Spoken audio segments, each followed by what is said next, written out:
Bienvenue dans votre émission Santé pour tous, émission préventive qui démocratise l'accès à des informations autour de la santé et du bien-être en famille. Dans cette émission, nous allons parler de santé mentale. À ce titre, nous avons invité le Dr Khalil, fondateur et formateur du programme Globule, psychiatre infanto-juvénile, thérapeute systémicien et expert en bien-être psychologique. Dr Khalil a également bénéficié de plusieurs formations dans le champ de la psychothérapie et dans le domaine du développement personnel. Il propose donc une approche holistique, créative et ludique, actuellement comme médecin spécialiste en psychiatrie infanto-juvénile au sein du centre pluridisciplinaire Lerny. Il est également le médecin référent au sein de 2 structures d'hébergement pour jeunes, des SRJ, donc la Cité Joyeuse et Chapelle de Bourgogne. Bienvenue Toufik, merci d'être avec nous. Merci de m'avoir invité. Alors nous avons également Madame Deguet, psychopédagogue, professeure de psychologie et de psychopédagogie, spécialisée dans les pratiques éducatives, l'interculturalité et l'inclusion. Elle se fera un plaisir de nous partager ses connaissances sur le sujet. Bonjour Sarah. Bonjour et merci pour l'invitation. Nous avons également invité Monsieur Van Uffel, qui vient souvent, je crois qu'il était encore la semaine dernière avec nous. Voilà. Ça, oui. Il est biologiste, assistant social, spécialisé en psychologie clinique et traumatisme, mais aussi en relaxation. Erwin nous donne souvent des cours de Qigong, mindfulness. Voilà, on est dans la relax et dans le zen attitude avec Erwin. Exact. Donc, il nous vient de la Vrije Universiteit van Bruxelles. D'où le bel accent néerlandophone. Oui. Qu'il partagera avec nous. Voilà, merci et bienvenue dans notre émission.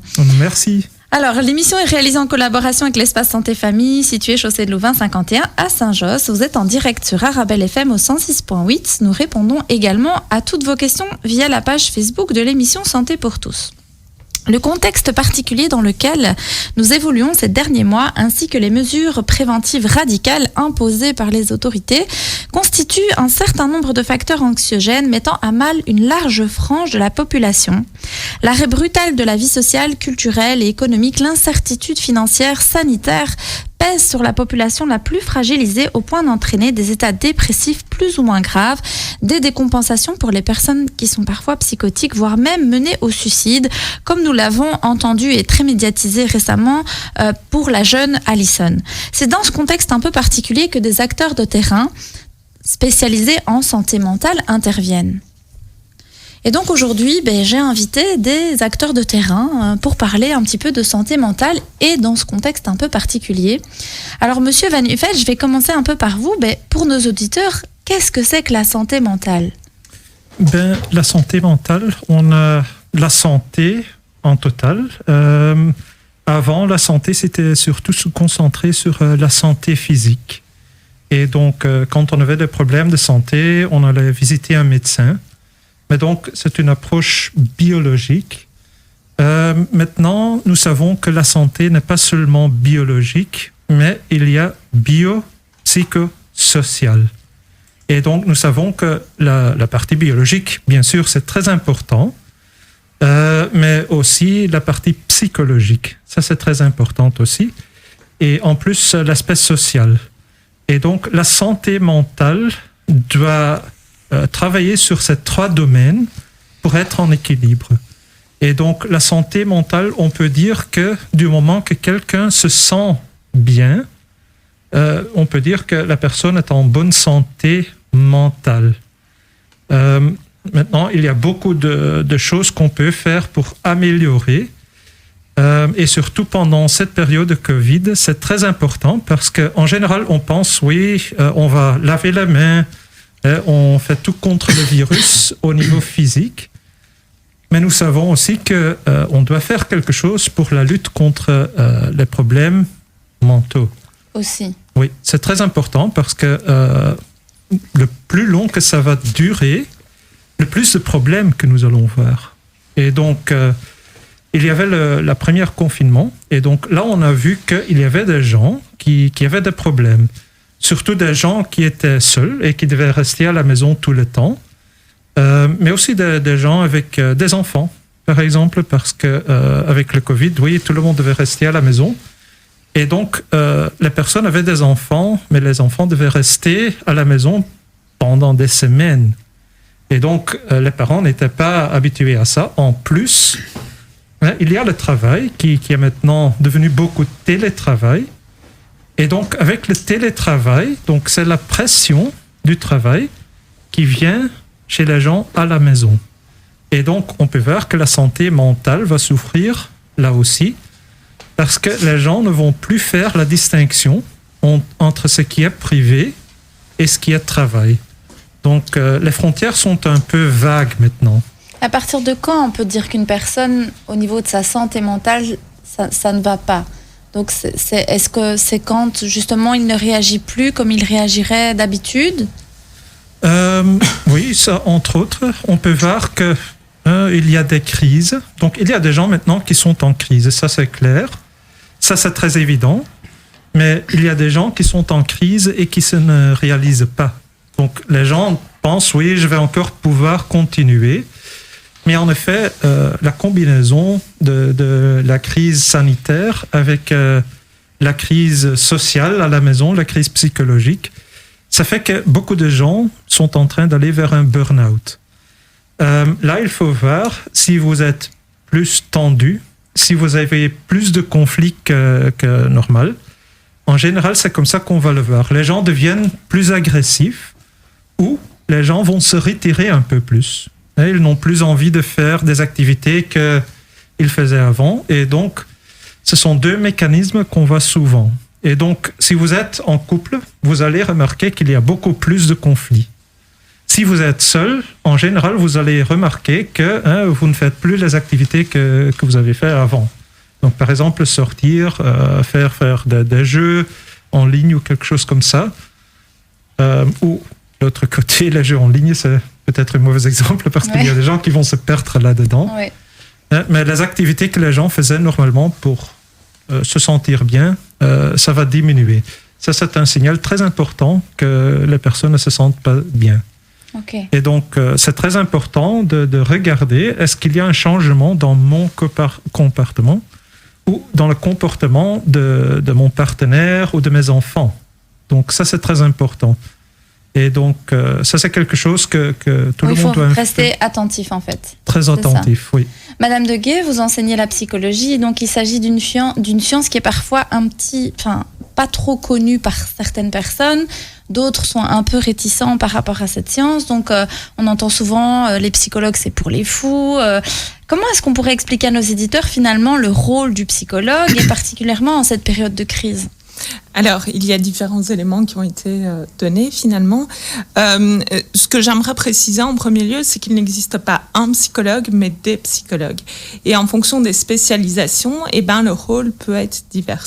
Donc, on a les psychologues cliniciens, donc effectivement, qui vont travailler sur tout ce qui est bien-être, santé mentale, et qui vont effectivement pouvoir aider des personnes à trouver des solutions pour aller mieux, telles que la relaxation, comme on en parlait avant, mais aussi avec le patient qui fait état de son mal-être ou de son malaise et pouvoir décortiquer un petit peu tout ça pour trouver des pistes pour aller mieux.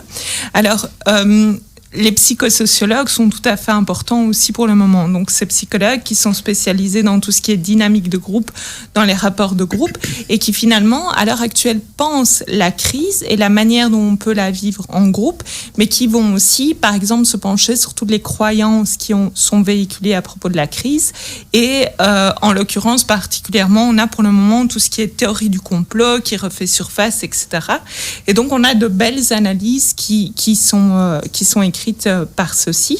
On a aussi tout ce qui est psychologie scolaire, avec les psychologues scolaires qui ont un rôle absolument fondamental pour aider les étudiants, les élèves, les jeunes à traverser cette crise au mieux, tout en essayant de ne pas décrocher sur le plan scolaire, de pouvoir continuer malgré tout à apprendre à l'école, ce qui est un beau défi en ce moment pour les élèves. Puis on a tout ce qui est psychologie du travail, effectivement, avec des psychologues qui sont spécialisés dans tout ce qui est bien-être au travail, recrutement, etc.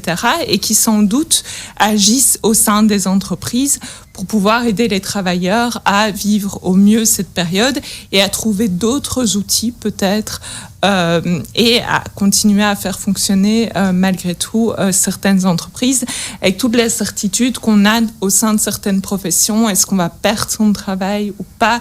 Est-ce qu'on va continuer à avoir les subventions au sein des ASBL? On en parlait de l'importance des subventions.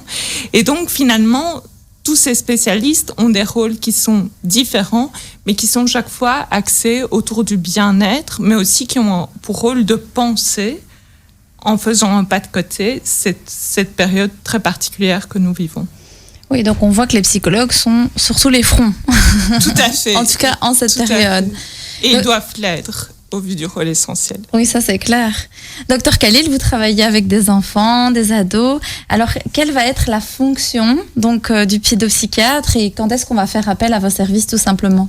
Nos deux invités nous ont déjà facilité la tâche, parce que donc les enfants, les ados, les familles vont venir voir le pédopsychiatre, donc un peu le docteur de la santé mentale, avec tout ce qui a été déjà donné comme définition, avec aussi ce que vous avez expliqué de quelque part tous les domaines qui sont touchés. Et la pédopsychiatrie, c'est un peu une médecine de frontière, moi je dirais, entre bien sûr notre identité médicale, notre formation de médecin, etc., et la formation plus psychologique, avec tout ce que ça vient aussi toucher comme domaine social, éducatif, etc., etc. Donc, ça sera pour toutes ces séries de raisons-là qu'on viendra me voir, avec la spécificité de dire, quand j'ai un enfant de 0 à 18 ans, comme on dit, et on dit bien 0 parce qu'il y a toute la clinique aussi de prénatal où les pédopsychiatres interviennent.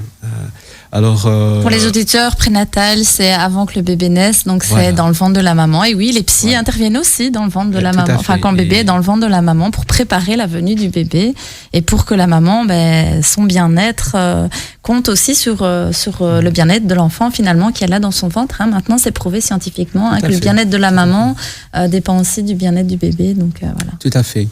Et donc, on va faire appel à nous, soit spontanément. On peut directement prendre contact avec un pédopsychiatre et prendre rendez-vous. Le médecin traitant peut être un envoyeur. Et tout ce qui est aussi dans le domaine des enfants et des adolescents, tout le réseau, je dirais, scolaire. C'est des gros envoyeurs, donc les centres PMS, les centres donc psychomédico-sociaux, donc qui font de la prévention en première ligne, sont aussi des grands envoyeurs vers les lieux donc d'évaluation et de soins. Et même si on est spécialiste, on se retrouve un peu dans la première ligne de la santé mentale. Donc vraiment, on peut recevoir du coup des demandes, à dire plus simples, allant de peut-être l'énurésie ou des petits troubles du comportement, jusqu'à des symptômes beaucoup plus graves qui touchent le fonctionnement psychique, des symptômes plus inquiétants, des décompensations psychotiques, des choses comme ça, donc avec des enfants, des adolescents qui ont un contact plus fragile avec la réalité. Des retards du développement. Des retards de développement, en effet. Donc, vous l'avez dit tout à l'heure, moi je travaille dans un centre où c'est vraiment notre spécialité, tout ce qui est retard de développement, et on en parlera tout à l'heure parce que voilà, nous avons bien évidemment été fort déstabilisés par tout ce qui s'est passé donc depuis le mois de mars, et il y a eu toute une réorganisation qu'il a fallu avoir. Donc voilà, en quelques mots, en tout cas, les circonstances des demandes. Et moi, je dis toujours, je le dis comme je l'ai dit aux gens, il vaut mieux une consultation de trop qu'une consultation de moins. Et donc, il arrive qu'on voit des gens une fois et qu'on dit, en fait, voilà, on n'est pas inquiet, soyez rassurés. Et on revoit de nouveau vers la première ligne, PMS ou médecin traitant. Comme il nous arrive aussi, alors qu'on accueille une demande d'approfondir le travail et d'indiquer un plan de traitement, soit de type psychothérapeutique ou d'accompagnement divers et variés. Mais la place de tout ce qui est pharmacologique est vraiment très très petite, heureusement, dans le domaine de la pédopsychiatrie, mais elle est présente. Si on va plutôt au milieu hospitalier, on va voir qu'elle est plus présente parce que c'est par définition des situations un peu plus sévères. Mais en ambulatoire, en général, voilà. Moi, ça fait plus que 15 ans que j'exerce et vraiment, mon cahier de prescription, je le sors vraiment très, très rarement. Et on essaye aussi de se battre pour aller dans ce sens-là, pour vraiment diminuer les prescriptions. Pour l'instant, le seul souci par rapport à ça, c'est une petite parenthèse, c'est un peu les prescriptions autour des troubles de l'attention, de la concentration. C'est vraiment actuellement encore le seul domaine où il y a beaucoup de travail à faire en termes de prévention et en changer termes les de mentalités aussi, hein, oui. parce que bon, ça on prescrit vite pour ça aussi et c'est pas forcément nécessaire. Parfois une thérapie suffit, mais bon, la thérapie prend parfois du temps. C'est ça. Ouais. Je dirais souvent la thérapie suffit, mais malheureusement, si on prescrit avant, parfois on ne saura jamais. Ouais, mais on pourra en discuter tout à l'heure. Voilà. Chers auditeurs, on s'arrête quelques instants. Vous voyez, on a posé le cadre. Vous avez 3 professionnels qui sont sur le plateau. Et donc, je vous dis à tout de suite. Restez avec nous. Nous allons parler de santé mentale. Alors, nous sommes de retour dans notre émission, mais de retour que pour 5 minutes, apparemment, parce qu'il y a l'appel à la prière à 14h30. Et donc, nous avons 5 minutes encore pour papoter avec nos invités. Donc, je vous préviens à l'avance, comme les bons psys le font, on anticipe et on prévient nos auditeurs pour qu'ils ne soient pas frustrés de devoir s'arrêter dans 5 minutes. Et donc, je reviens quand même vers Monsieur Van Uffel, puisque tout à l'heure, vous parliez de cette crise. Et quelle fonction les acteurs de santé mentale ont eu sur le terrain durant cette crise? Et puis, elle continue, parce qu'on est toujours dedans, de la crise Covid. Quelle est la fonction que les acteurs de santé mentale ont eu durant cette crise? Au début, la fonction était assez faible. C'est normal parce que c'est une crise de nature biologique. Et donc, tous les moyens étaient investis dans la réaction biologique, on peut dire. Et donc, on voyait que c'était surtout les médecins, les virologues et tout ça qui étaient actifs. Mais petit à petit, on a remarqué, quand même, un virus, d'abord, ça fait peur. Donc, il y a beaucoup de gens qui ont des angoisses. Et donc, en plus, les confinements, ça fait beaucoup parce que les gens devaient rester chez eux, ils n'étaient pas habitués. Et en général, ce qui joue fortement, c'est l'incertitude. On ne sait pas quand ça sera fini. On ne sait pas. Au début, on ne savait même pas ce qui était ce virus. Si on parlait d'un virus, les gens connaissaient peut-être la grippe et c'était tout. Mais maintenant, on sait un peu plus. Je pense que toute la population est devenue virologue, presque. Mais quand même, il y a encore beaucoup des incertitudes qui sont là. Et donc, pour les êtres humains, une incertitude, ça crée des angoisses. Et donc, si une personne a déjà des angoisses, ça va augmenter les angoisses. Et il faut imaginer une personne qui a déjà une obsession pour laver les mains. Et bien, maintenant, c'est le temps pour avoir cette obsession. Mais ces personnes-là sont encore plus mis dans l'angoisse. Et donc, les acteurs de santé mentale, ils ont dû intervenir progressivement, en fait. Au fur et à mesure qu'ils ont vu que la crise se prolongeait, que le confinement a dû se prolonger, progressivement, il y a eu d'autres techniques ou d'autres pratiques qui ont dû émerger, je suppose. Oui, c'est ça, parce que au début, tout le monde était dans le confinement et donc aussi les gens qui travaillaient Même les psys. Oui, même les psys. Même les psys étaient confinés. C'est vrai que la première vague, moi, j'étais confinée. C'est ça. Je consultais à distance. On ne savait pas quel est ce virus, quel type de virus est-ce que c'est. Et donc, on a dit tout le monde doit rester sans contact.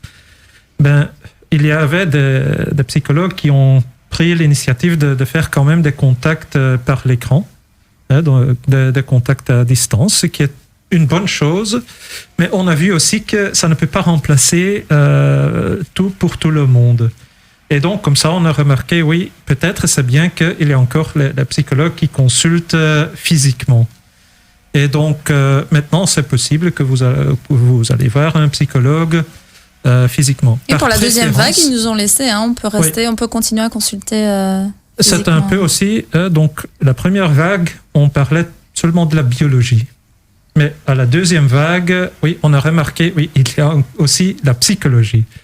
Et donc, à la première vague, on avait aussi vu peut-être ce virus va faire autant de victimes psychologiques que de victimes physiques. Parce qu'il y avait beaucoup de gens qui n'allaient plus voir leur psychologue ou psychiatre.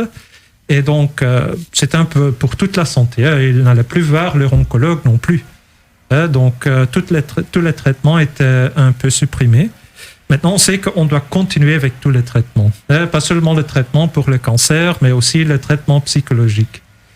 Et avec le confinement, on a vu que la santé mentale est beaucoup plus importante qu'on pensait. Donc, et par exemple, dans notre pratique, on voit beaucoup de gens qui ont quand même beaucoup de problèmes avec le confinement. Donc, ce sont des gens qui ont déjà une problématique de solitude, qui vivent seuls. Moi, je travaille beaucoup avec des réfugiés. Et donc, ces gens-là, ils sont déjà traumatisés. Et donc, dans le trauma, le niveau d'angoisse est déjà élevé, plus élevé à long terme. Et donc, maintenant, avec le virus, c'est encore pire. Et donc, ces gens-là, ils avaient besoin de plus d'accompagnement que normalement. C'est vrai que nous, à l'Espace Santé Famille, on a vu vraiment beaucoup de monde pousser les portes de l'association en détresse. Vous êtes ouverts, on est perdu. Alors socialement, juridiquement, psychologiquement, enfin, il y a eu vraiment beaucoup de détresse vis-à-vis de ces personnes-là. Et c'est vrai que les personnes les plus fragilisées sont les plus impactées parce que c'est elles qui ont le moins de ressources finalement. Donc, bon, chers auditeurs, je vais à nouveau vous laisser quelques petites minutes, juste le temps que vous puissiez entendre l'appel à la prière. Et je reviens vers vous dans quelques instants avec nos spécialistes. À tout de suite. Voilà les amis, nous sommes de retour dans Santé pour tous. Si vous n'étiez pas avec nous, eh bien tout à l'heure, nous avons commencé à parler de santé mentale avec nos experts, le docteur Khalil, pédopsychiatre, avec Madame Deguet, qui est enseignante en psychologie, et Monsieur Van Uffel, qui est spécialisé en psychologie clinique et qui travaille à l'Espace Santé Famille. Donc, je reviens vers Madame Deguet. Comment avez-vous dû adapter votre pratique à la crise? Qu'avez-vous pu mettre en place pour soutenir les étudiants? Alors, effectivement, donc, on a dû prendre toute une série de mesures, que ce soit lors du premier confinement ou lors de ce confinement-ci. Donc, premier confinement, je rappelle, les écoles ont été fermées, donc il a fallu basculer. Le terme qui est généralement employé dans les médias, c'est d'ailleurs basculer dans l'enseignement à distance.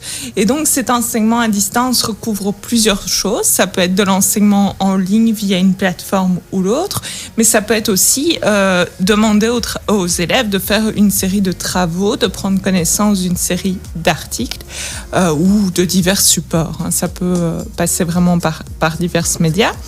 Et donc, il a fallu se familiariser avec une série d'outils numériques.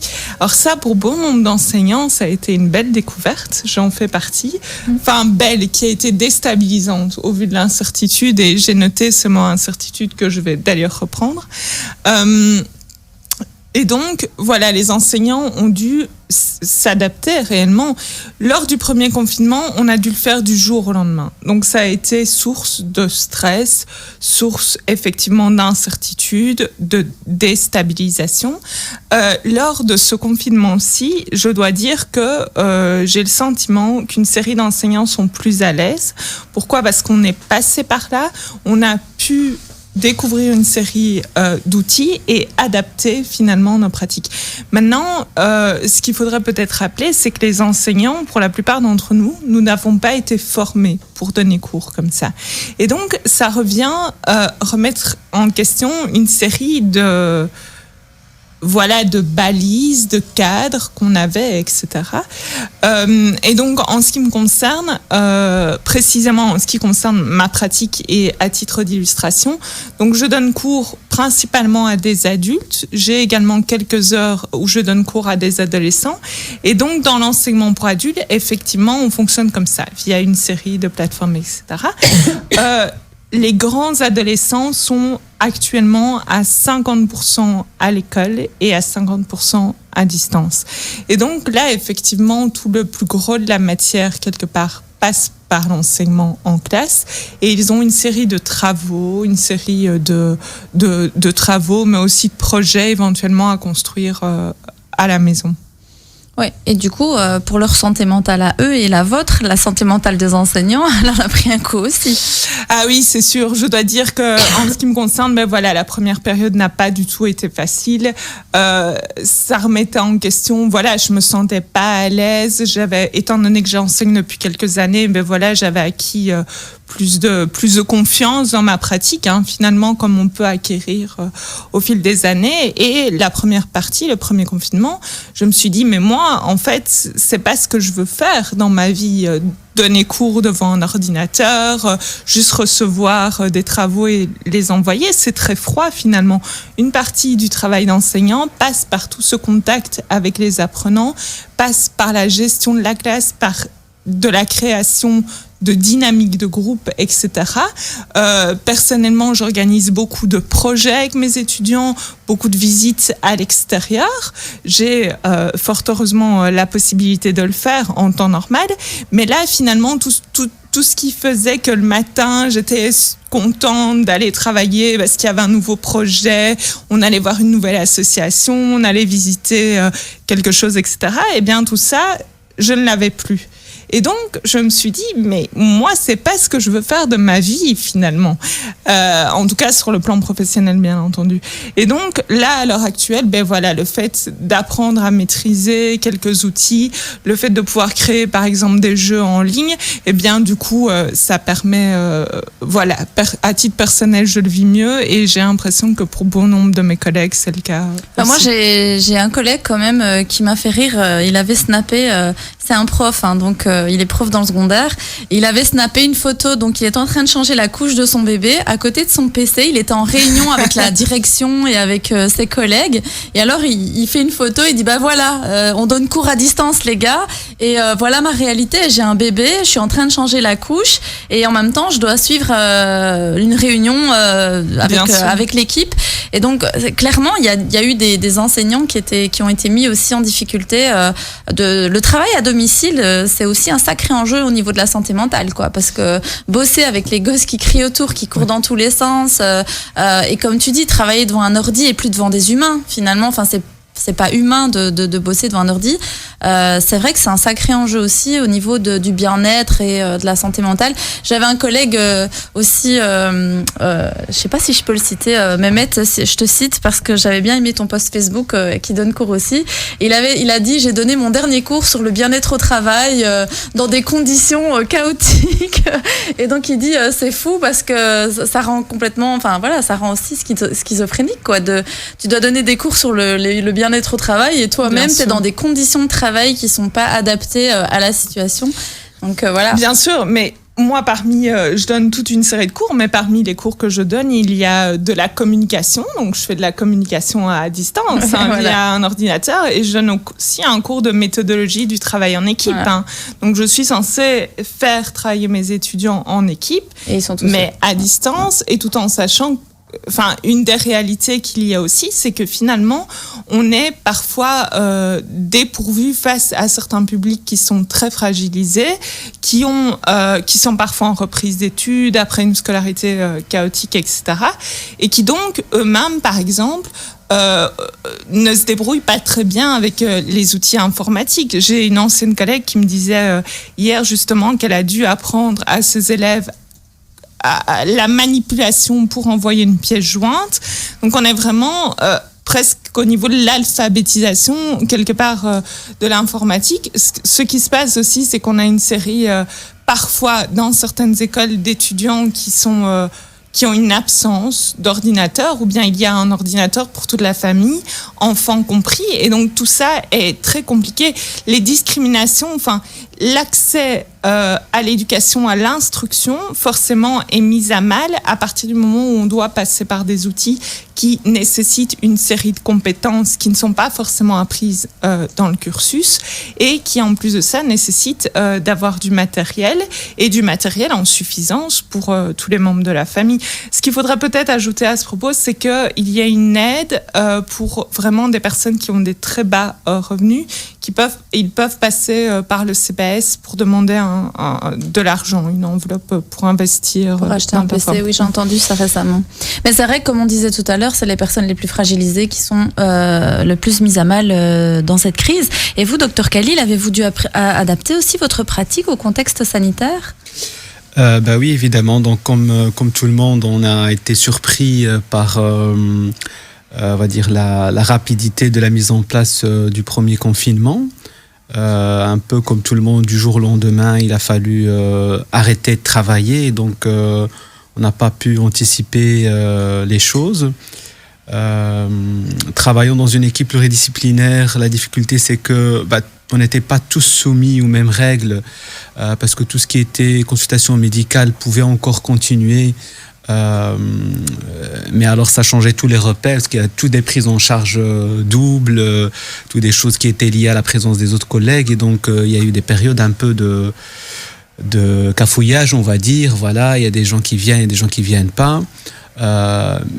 Mais après, peut-être, je dirais, une semaine ou deux, les choses ont commencé un peu à se clarifier. Le législateur aussi s'est adapté.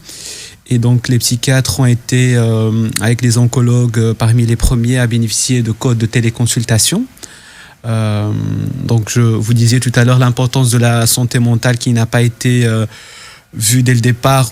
On doit dire qu'il y a eu cette réaction-là des politiques. On dit, est-ce que c'est pour l'INAMI, c'est pas rien ça, faire ce pas-là. Nous aussi, on a reçu un code pour les psychologues, pour les téléconsultations. Oui. Donc ça, on a pu obtenir, ce qui a donc pu très vite nous permettre vraiment de reprendre nos activités, parce qu'il faut savoir que un peu partout dans les consultations psychiatriques ou pédopsychiatriques, mais même spécialisées, c'est vraiment fort saturé. Donc il y a des listes d'attente, etc. Et donc on ne pouvait pas imaginer si, en plus de tout ce qui est saturé dans les agendas, si on devait comme ça bloquer 2 mois. Ça veut dire ça veut dire que ces gens qui avaient leur rendez-vous devaient être vus, mais ça veut dire ils devaient peut-être attendre 4-5 mois et donc il fallait continuer de travailler. Donc je me suis retrouvé à avoir à domicile des journées entières de téléconsultation. Et c'est pas évident. Surtout avec des enfants, faire de la téléconsultation avec des enfants. On a dû s'adapter. La thérapie, c'est plus par le jeu avec les enfants. Enfin, en tout cas, les plus petits. C'est vrai que les ados, ça va encore, mais avec les enfants, ça va. Il y a un âge, on pouvait pas. Parce qu'on consulte quand même chez nous à partir de 3 ans pour des problématiques de retard de langage, des choses comme ça. Donc là, c'est un travail avec les parents.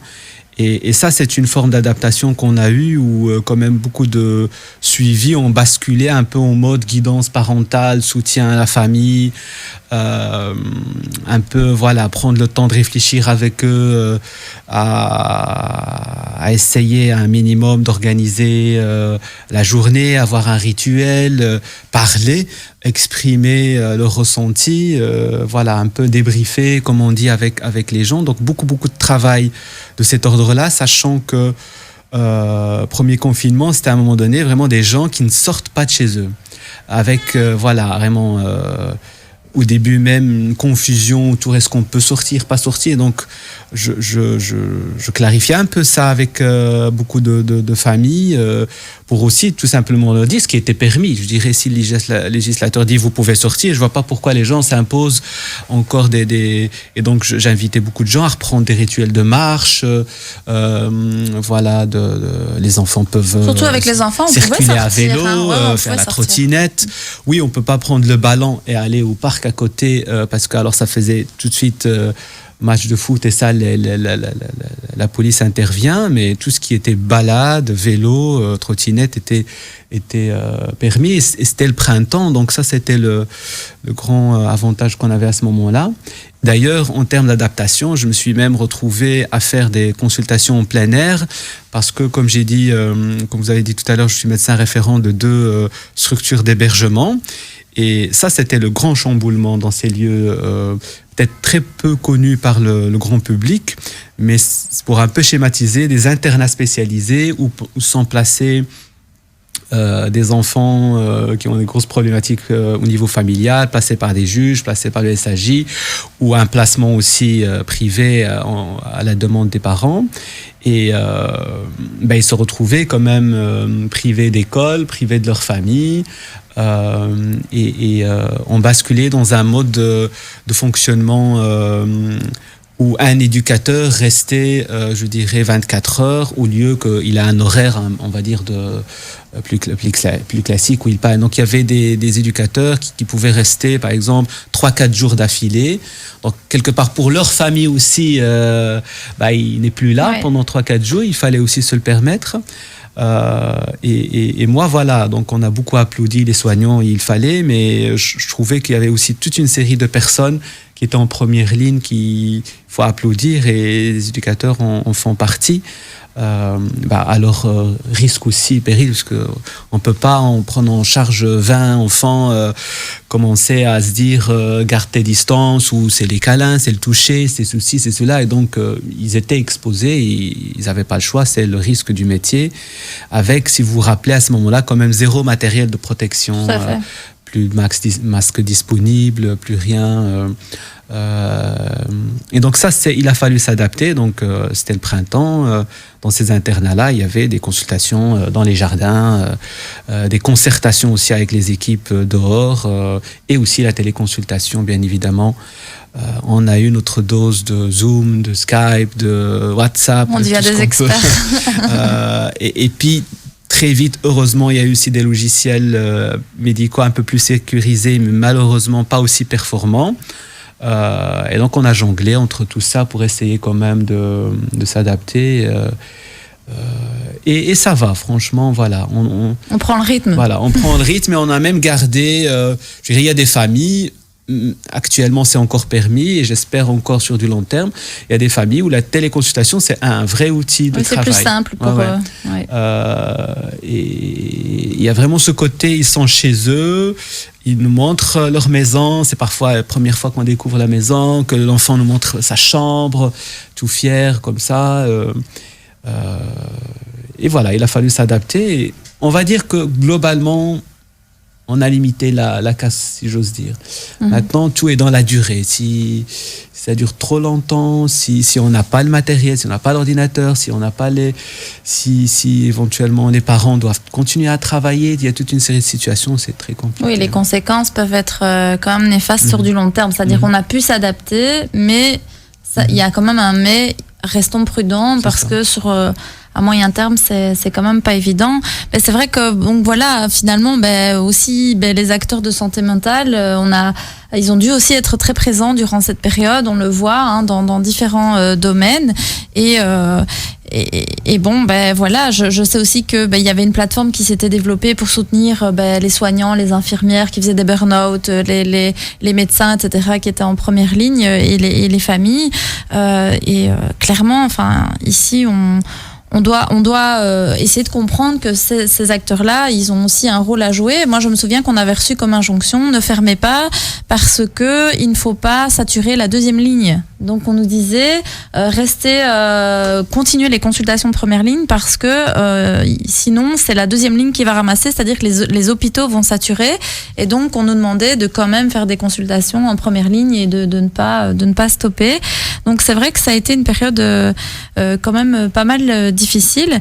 Alors, moi, je reviens un peu avec peut-être des statistiques, mais il y a une étude de Sciences Anno qui montre que les troubles anxieux et dépressifs chez les personnes majeures ont été plus largement représentés qu'avant la crise du coronavirus.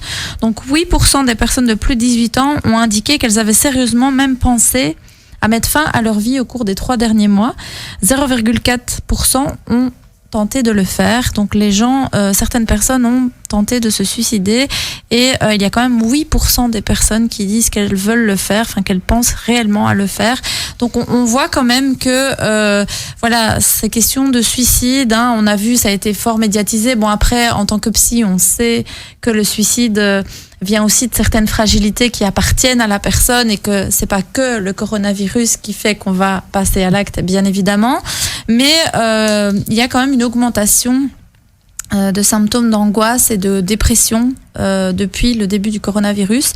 Et donc, Monsieur Van Uffel, qu'est-ce que ça implique pour le psychologue, tout ça, tous ces chiffres-là, comment il doit les considérer et y être attentif dans sa pratique?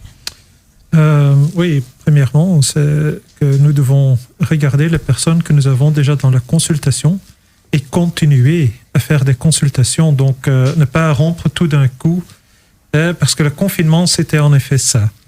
Tout d'un coup, les gens qui avaient déjà des angoisses, ils se trouvaient sans psychologue. Et donc, oui, les psychologues sont en confinement, il n'y a plus de psychologues pour aller, donc pour eux, c'était très fort. Et donc, les gens qui ont des facteurs qui prédisposent les gens à être dans les difficultés, comme par exemple la solitude, on a vu que là, oui, là, il y avait beaucoup de patients qui sont entrés dans des problèmes. Et donc, par exemple, dans notre pratique, on a vu presque exploser le mot Covid aussi. Les gens disent, oui, maintenant, je ne sais plus quoi faire. Et avant, je pouvais encore aller promener, voir quelque chose, rencontrer des amis. Mais maintenant, tout ça, c'est parti. Et donc, pour eux, c'était très difficile. Et donc, c'est quelque chose que nous devons voir maintenant aussi. En plus, comme les médecins, ils voient surtout des gens aussi à distance. Pour eux, c'est plus difficile aussi de sentir s'il y a quelque chose avec le patient. Et donc, est-ce que je dois renvoyer le patient vers un psychologue? Pour un médecin généraliste, c'est aussi plus difficile pour déterminer si c'est le cas ou non. Et donc, si vous faites aussi des consultations par téléphone, c'est beaucoup plus difficile. Pour nous, les psychologues, pour l'instant, il faut continuer le contact avec les patients. Ça, c'est essentiel. Et donc aussi, il y a certaines formations qui sont aussi offertes aux psychologues, comment gérer les patients dans la période Covid. Et donc, et aussi, comme ma collègue avait dit, comme les enseignants, les psychologues doivent aussi se former, comment donner une consultation par ordinateur. Parce que c'est pas pour tout le monde que si on doit parler par ordinateur. Et puis, c'est vrai que, par exemple, vous maîtrisez les techniques de relaxation pour les personnes qui sont anxieuses. C'est quelque chose qui peut aussi fonctionner, d'amener, Dr Khalid disait tout à l'heure, oui, finalement, on proposait aux enfants d'aller faire un peu de trottinette, un peu de vélo, même si on est confiné, on avait le droit de pouvoir sortir quand même. Il y a quand même des techniques qui existent en psychothérapie pour permettre à la population de pouvoir gérer les angoisses. Donc le psychologue, il va aussi amener ces techniques de thérapie pour, je pense au mindfulness, au qigong, à toutes ces techniques que vous utilisez dans votre quotidien pour pouvoir justement permettre de gérer cette anxiété. Mais c'est clair que je pense que faire ça par écran, c'est hyper compliqué, quoi. Non, c'est pas si compliqué. Faut avoir du matos ça. Quand même, hein. Parce que si on veut se filmer, par exemple, moi j'ai fait le truc, je me suis dit j'ai dû acheter une boîte et tout, mais si on veut diffuser par la caméra quelque chose qu'on fait, donc par exemple je pense aux gestes de qigong que vous faites, je ne sais pas les faire pour nos auditeurs, mais il y a certains gestes qu'on fait pour gérer la respiration, etc. Mais il faut quand même une caméra, il faut pouvoir diffuser en ligne, et donc il faut avoir un truc pour gérer le flux et l'envoyer en ligne, etc. Donc il faut quand même du matos si on veut faire ce genre de truc en ligne. Oui, il faut s'adapter. Donc je devais être très très très créatif, surtout avec les réfugiés qui étaient dans leur centre. Oui, on a eu les réfugiés qui sont restés dans leur centre. Ils ne pouvaient plus sortir du centre. Ouais. Et donc, les gens ordinaires étaient encore en ville, ils pouvaient encore aller dans le parc, mais les réfugiés ne pouvaient aller nulle part. Mm-hmm. Et donc, là, je devais être très créatif. Mais heureusement, les techniques mindfulness, on peut les pratiquer n'importe où. Donc, moi, je dis toujours à mes patients, moi, je les pratique aussi à la toilette, si nécessaire. Donc, il ne faut pas de l'espace, il faut pas beaucoup de moyens. Donc, heureusement, on peut le faire comme ça aussi. Mais il faut être créatif un peu. Oui. Chers auditeurs, on revient avec vous dans quelques instants pour la deuxième partie de notre émission. Nous allons rentrer un petit peu plus dans les détails. Donc, restez avec nous. Je vous dis à tout de suite dans quelques instants sur Arabelle FM au 106.8. Vous êtes dans Santé pour tous. Nous sommes de retour dans votre émission Santé pour tous, deuxième partie. Nous étions dans la première partie et nous sommes toujours dans la deuxième partie avec le docteur Khalil, pédopsychiatre, fondateur et formateur du programme Globule. Vous pourrez avoir toutes les infos sur lui via notre page Facebook Santé pour tous. Nous avons aussi avec nous Madame Deguet, psychopédagogue, professeure de psychologie, spécialisée dans les pratiques éducatives. Madame Deguet, déjà venue chez nous et nous sommes contents de la voir à nouveau avec nous. Et nous avons aussi Monsieur Van Uffel qui travaille à l'espace santé famille, spécialisé en psychologie, traumatisme, relaxation. On en parlait un petit peu tout à l'heure aussi. Je revenais un petit peu vers Madame Deguet aussi. Mais tiens, finalement, les jeunes de 18-24 ans et les étudiants ont été très largement touchés par les troubles anxieux et dépressifs durant cette crise Covid. Est-ce que vous avez constaté ça aussi vis-à-vis de vos étudiants? Et à votre avis, comment on peut expliquer ça? Donc effectivement, j'ai une série d'étudiants qui m'ont fait part du fait de se sentir insécurisés. D'ailleurs, j'enseigne à des adultes au-delà de 24 ans également. Donc voilà, quel que soit l'âge finalement, ce dont ils m'ont fait part, c'est surtout d'incertitudes concernant la manière dont les cours allaient se dérouler, des difficultés à devoir gérer, on en parlait tout à l'heure, les enfants et suivre les cours à distance, etc. Et forcément, toute une série d'incertitudes concernant la manière dont les évaluations allaient se passer.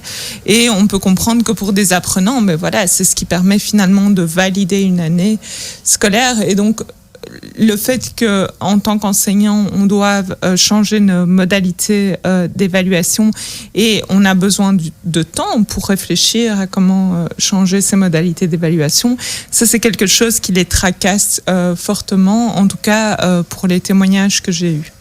Oui, c'est ça. Et beaucoup de jeunes vont venir consulter avec l'angoisse de rater l'année, de pas s'en sortir ou de peut-être pas avoir les PC ou les trucs utiles. Il y avait des jeunes aussi, moi je me souviens, qui me disaient je sais pas étudier chez moi, je sais pas suivre les cours chez moi, j'ai mon petit frère ou ma petite sœur qui saute partout, enfin il y a du bruit et puis voilà. Et alors c'est vrai qu'il y a des espaces que je trouve chouettes dans cette deuxième vague, c'est quand même il y a pas mal d'espaces qui ont été ouverts. J'ai vu à Anderlecht, ils avaient ouvert un espace d'études pour les jeunes, donc il y a des espaces qui ont été créés pour que les jeunes puissent venir étudier dans des espaces tranquilles et calmes. Donc finalement, cette deuxième vague, c'est peut-être, il y a des choses qui ont été mises en place pour essayer d'aider. Et il y a eu aussi la distribution d'ordinateurs. Je me demande si c'est pas Molenbeek qui avait fait ça. Oui, tout à fait. Et donc effectivement, c'est le milieu associatif qui s'est mobilisé. Voilà, c'est encore notre poire. Mais oui, effectivement, et à travers des initiatives comme celle que tu viens de citer. Mais donc voilà, maintenant on a d'autres étudiants, voire élèves qui trouvent certains avantages parce qu'ils peuvent parfois dormir un peu plus tard, parce que parfois ils peuvent allumer l'ordinateur le temps de faire un petit coucou et puis on éteint la caméra et comme ça on fait un peu ce qu'on veut. Donc mais c'est compréhensible et autant aussi profiter des quelques avantages qu'il y a finalement au vu de tous les inconvénients, toute la certitude. Si on peut chacun y trouver une petite part de plaisir ou d'avantage, eh bien, tant mieux, profitons-en. Je me souviens, mon fils m'avait raconté une de ses journées de cours, il s'était fait réchauffer un truc à manger pendant la classe et la prof lui a dit « Hey, on mange pas pendant la classe !» Et il dit « Je suis chez moi, j'ai envie de manger un durum pendant le cours, je le mange mon durum, tu vois. » Et j'avais rigolé quand il m'avait raconté ça, je fais « Ah, t'as mangé en classe et tout, tu vois. » Donc c'était la petite anecdote, parce qu'il vient de rentrer en secondaire et donc du coup il s'amuse un petit peu avec ça. Il me dit c'est sympa, on peut manger au moins quand on est à distance. Voilà, mais par contre là je pense que chez eux les caméras sont obligatoirement allumées. Donc et les heures c'est 8h, 16h toute la journée sur le PC. Moi l'avantage que j'y trouve c'est que le soir en général ils ont plus envie de jouer sur les jeux parce qu'ils sont dégoûtés de l'ordinateur. Ah, c'est pas mal effectivement. Mais disons que moi dans certaines écoles je l'exige que les caméras soient allumées et puis avec des adultes c'est différent, qui prennent la responsabilité, tout le monde prend ses responsabilités. Mais voilà, dans les écoles où ils sont secondaires, où ils sont à 50% en présentiel, 50% en distanciel, parfois les plateformes qu'on utilise ne permettent pas pour des grands groupes d'avoir toutes les caméras allumées. Donc voilà, ils font ce qu'ils veulent et ils ont raison. Là, c'est pas la prof qui parle, finalement. Allez, on lâche un peu prise quand même. On lâche un peu prise, effectivement. D'accord. Donc, je reviens vers Dr Khalil. On sait aussi que l'anxiété est beaucoup plus courante parmi les femmes et les personnes qui vivent avec des enfants et surtout les familles monoparentales. Mais ça, déjà, avant le coronavirus, les familles monoparentales sont clairement en difficulté et il y a plein de choses qui se mettent en place tout doucement. Mais du coup, ça s'est un peu accentué avec le confinement. Et comment cela pourrait-il s'expliquer selon vous ? Oui, mais c'est bien que vous précisez qu'il y a en effet toute une série de problématiques qui existent avant le Covid. Oui. Pour qu'on n'y mette pas tout sur le dos. Sur COVID. le dos non plus. On parlait tout à l'heure de suicide. C'est vrai que voilà, nous y sommes confrontés en tant que psychiatre et pédopsychiatre. C'est toujours triste de se rappeler que c'est la septième cause de décès ici en Belgique. C'est 6 personnes par jour. Avant Covid et donc jusque 2000 personnes par an qui se suicident et voilà, on n'a pas encore les chiffres exacts maintenant. Peut-être qu'il y a une légère augmentation, mais peut-être que aussi au niveau médiatique, voilà, c'est un peu récupéré on l'utilise pour ça. Et idem pour les problèmes psychologiques, l'anxiété, la dépression, problèmes familiaux. Je pense que nos agendas étaient déjà bien saturés et oui, cette crise a amené de la désorganisation et peut-être une demande un peu en même temps, mais on s'est arrêté à un moment donné, on dit c'est peut-être même juste les demandes qui étaient étalées, qui sont venues d'un coup, parce que presque de mars jusqu'à juin facilement, toutes les demandes qu'on a habituellement, on ne les avait pas, et puis les gens se sont rendus compte que de nouveau ils peuvent prendre rendez-vous, tout le monde a rué vers les téléphones, donc est-ce qu'il y a eu réellement une augmentation? Je ne sais pas. Maintenant, pour revenir à cette question du stress voilà, chez les mamans ou chez les femmes, moi, c'est quelque chose d'assez... je vais vraiment parler de mon expérience clinique et mettre les études de côté. C'est vraiment très fréquent que j'ai à l'anamnèse, quand je pose des questions, de nouveau un terme technique, mais tout ce côté, on essaie un peu de savoir l'histoire de l'enfant. C'est très très souvent que j'ai des mamans qui me racontent que avant, ils étaient plutôt à l'aise, cool, ils roulaient à moto, avaient une vie un peu dangereuse, entre parenthèses, mais dès qu'ils ont été mamans, ils ont changé. Ils ont changé avec beaucoup plus de peur, d'anticipation, de sens comme ça de responsabilité, de cette anxiété, on va dire, qui anticipe les faits, les ceci, les cela. Et certes, le coronavirus n'a jamais été, on va dire, cité comme un danger pour les enfants. Mais indirectement, il y avait une méfiance, mais aussi indirectement, si moi il m'arrive quelque chose, qu'est-ce que deviendra mon enfant? Donc vous imaginez bien, si en plus on habite seul, et s'il m'arrive quelque chose, que deviendra mon enfant alors que tout est fermé, alors que tout est... Et donc un stress tout à fait compréhensible, et nous à ce moment-là, désarmés dans les consultations, on ne peut que aller miser sur le fait de débriefer, de faire parler les gens, c'est de les soutenir, un peu, entre parenthèses, rassurer. Mais moi, ce que j'ai beaucoup travaillé, c'est un peu décortiquer ces peurs.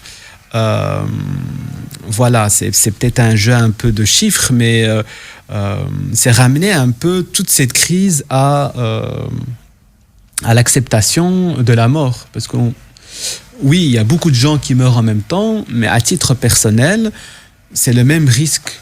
Le risque n'a pas changé de mourir maintenant ou de mourir demain. On peut mourir du jour au lendemain. Mais actuellement, avec une épidémie, peut-être qu'il y a plus de gens qui meurent en même temps. Ça, on peut analyser si vous voulez. Mais voilà, j'avais publié à un moment donné des chiffres pour rappeler un peu le contexte. C'est que sur les 10 dernières années en Belgique, les statistiques existent, entre 200 et 300 personnes meurent par jour, sans Covid ni rien. Avec des pics parfois en période un peu de grippe ou des choses comme ça, mais on n'a pas médiatisé ça, on n'a pas compté les morts, et donc ça passait de manière un peu plus dans l'acceptation du risque de décès. Mais il y a eu quelque chose ici, je pense,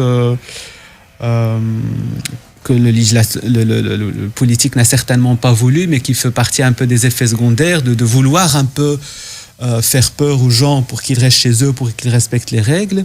Mais à force d'avoir un discours anxiogène qui fait peur, les gens ont réellement peur. Ouais, c'est ça. Et donc ceux qui avaient déjà peur, leur barre de peur a explosé.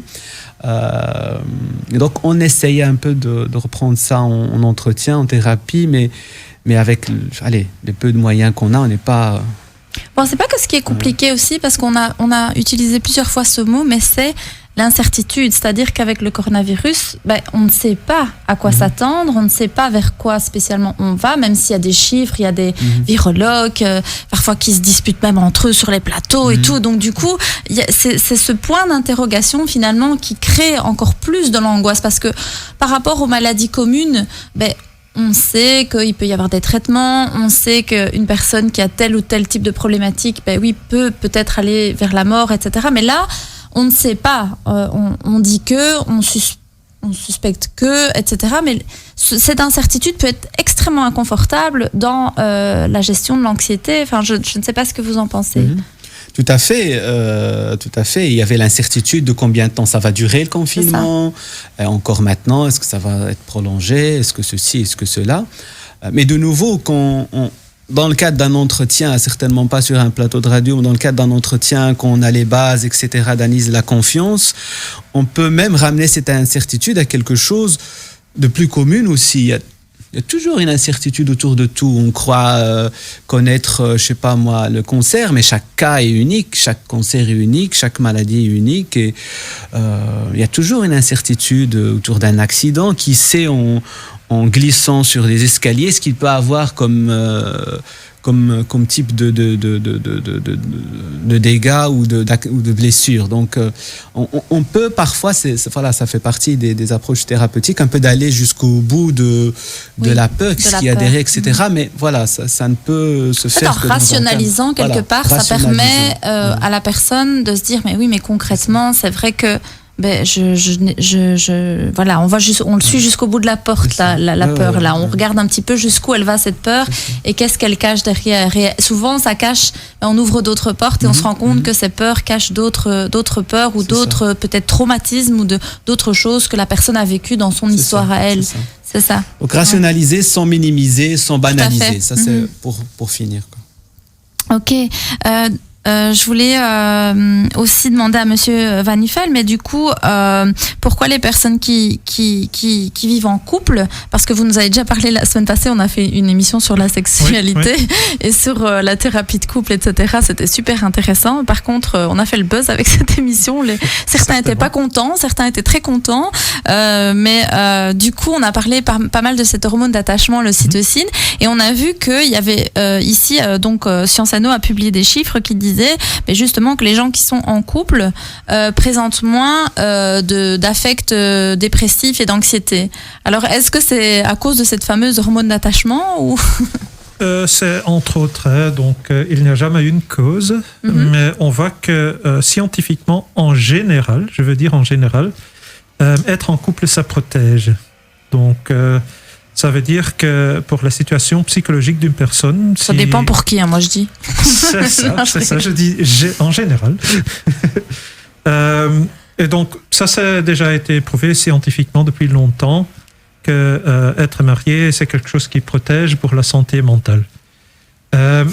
Ici, dans la crise, en général, ce qu'on voit, c'est que les gens qui sont seuls, ils ont beaucoup de problèmes. Donc, quand on trouve des gens qui sont beaucoup en problème, ce sont en général des gens qui souffrent de solitude. C'est parce que ils n'ont pas de réseau interne dans la maison, littéralement, à qui parler. Mais c'est vrai que la solitude, c'est un enjeu de santé mentale. Ça, on le sait. Ça, on le sait. Clairement, ça peut amener à la dépression. Les personnes qui sont très seules et très isolées, c'est un enjeu de santé mentale. Oui. Ouais. Et maintenant, ça joue très fortement. Parce qu'avant, ces gens-là, ils étaient dans leur appartement, mais ils pouvaient visiter des amis, ils pouvaient aller boire quelque chose, manger dans un restaurant. Maintenant, ils ne peuvent plus faire ça. Ouais. Ce qu'on voit aussi, c'est que de l'autre côté, il y a aussi des situations qui explosent. Et donc, en général, quand on avait déjà une situation fragile dans le couple, maintenant, ça va s'aggraver en général. Mhm. Mais écoutez, chers auditeurs, je propose qu'on continue de discuter de tout ça juste après une courte page de pause. Et je vous dis de rester avec nous dans cette dernière partie d'émission de Santé pour tous. On parle de santé mentale. Nous sommes de retour dans votre émission Santé pour tous. Juste avant la pause, nous parlions de santé mentale et particulièrement du fait du couple. Monsieur Van Nuffel disait que durant cette crise, les couples étaient plus préservés par rapport à des troubles anxieux, dépressifs. On avait un peu rigolé, Sarah et moi, par rapport à ça. On s'est dit quoi, il faut être marié pour être bien dans sa peau. C'est quoi cette histoire? Donc, du coup, on s'était dit qu'on allait quand même un peu en discuter parce que en off, vous étiez pas là, mais on en a parlé. Et donc, avec Sarah Deguet, parce que c'est clair que pendant le Covid, il y a eu une augmentation des cas de violence intrafamiliale.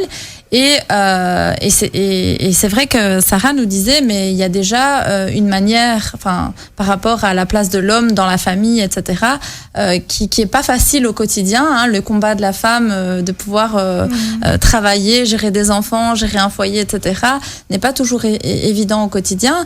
Et du coup, là, ça a ramené ça en plus. Et donc, Sarah, peut-être tu peux nous rappeler à nos auditeurs ce que tu nous disais un peu en off par rapport à ça. Oui, et là, je prends vraiment ma casquette plutôt de militante féministe que j'assume pleinement et vraiment pleinement. Donc, effectivement, il y a un certain nombre d'études psychologiques qui mettent ça en évidence, ce que je ne remets pas du tout en question, mais il y a aussi une série d'associations féministes et chiffres à l'appui qui mettent en évidence que les violences conjugales ont augmenté pendant le confinement parce que les couples effectivement se retrouvent ensemble. Et ce que les études féministes nous apportent quand même d'un point de vue sociologique, c'est effectivement que la répartition des rôles généralement dans le couple et dans la famille dite moderne est encore très très genrée. Et donc les femmes se retrouvent principalement à gérer, alors on est bien d'accord que pas dans tous les foyers, que c'est pas pour dire que tous les hommes sont méchants, etc., mais qu'on a quand même une répartition très genrée des tâches domestiques, et donc que les femmes à l'heure actuelle se retrouvent effectivement à devoir gérer le travail, à devoir gérer principalement les repas et le quotidien finalement.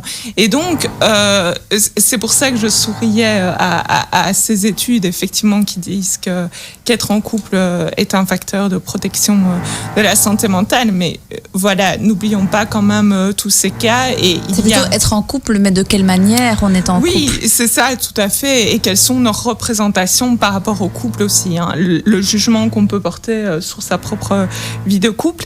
Mais n'oublions pas aussi qu'il y a eu un certain nombre de féminicides ces derniers mois et que c'est absolument c'est un drame. Oui, c'est vrai, il y a des femmes qui ont été tuées.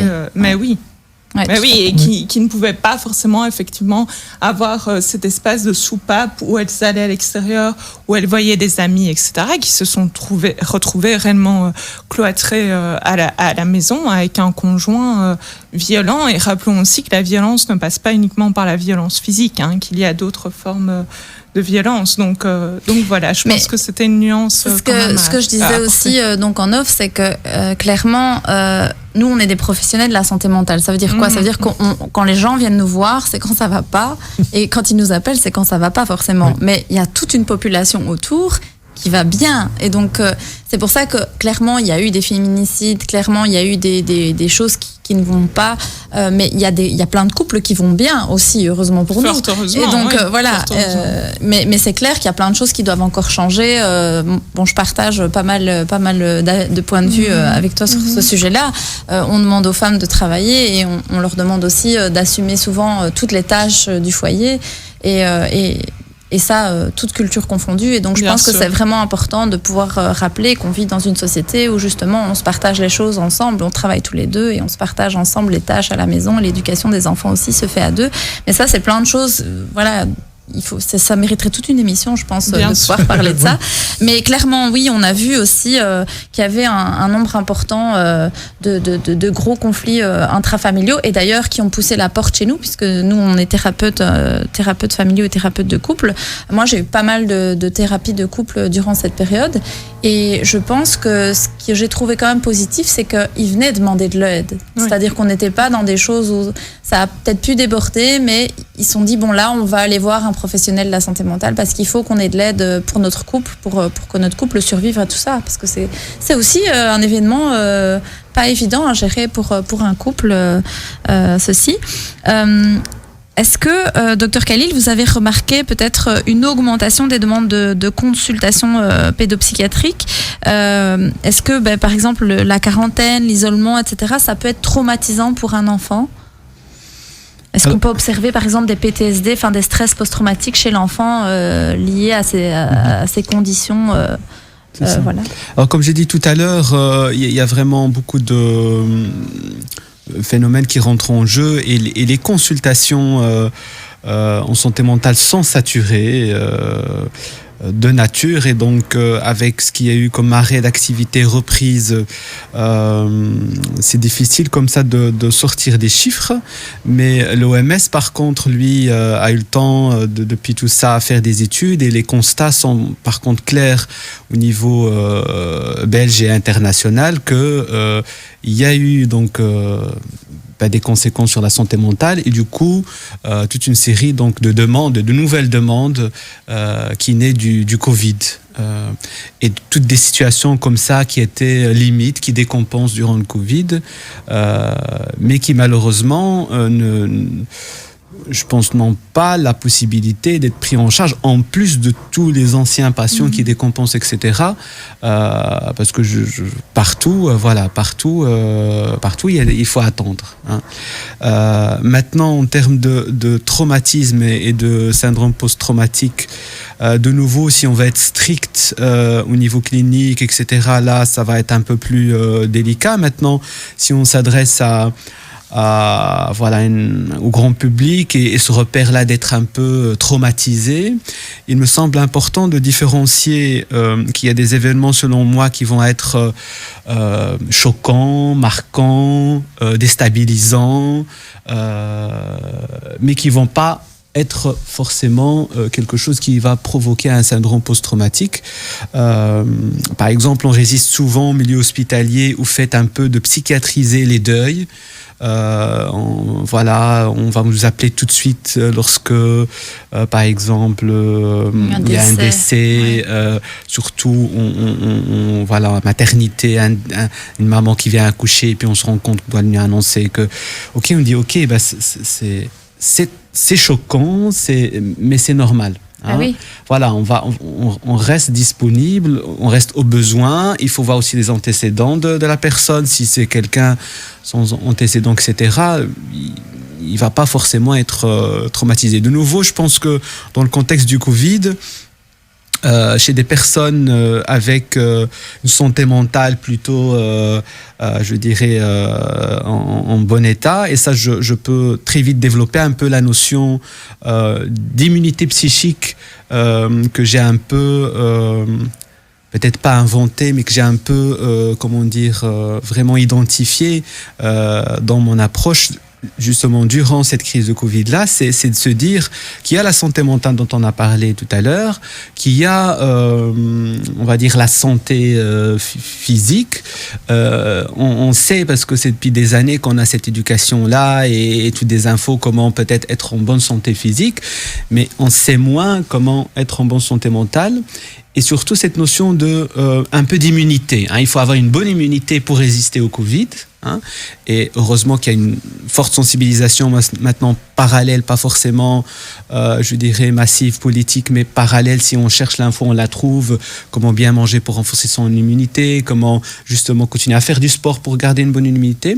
Mais un peu sur la même image, au niveau psychique, je pense qu'on doit un peu développer une forme d'immunité psychique pour pouvoir résister à des événements comme ça choquants, voire même traumatisants. On sait que, on parlait de violence, toutes les personnes, toutes les femmes vont pas réagir de la même manière à la violence. Ça dépend un peu de son immunité, de son parcours, de sa manière un peu de réagir. Il y a des gens qui vont plus aller plus vite chercher de l'aide, d'autres qui vont avoir plus de mal.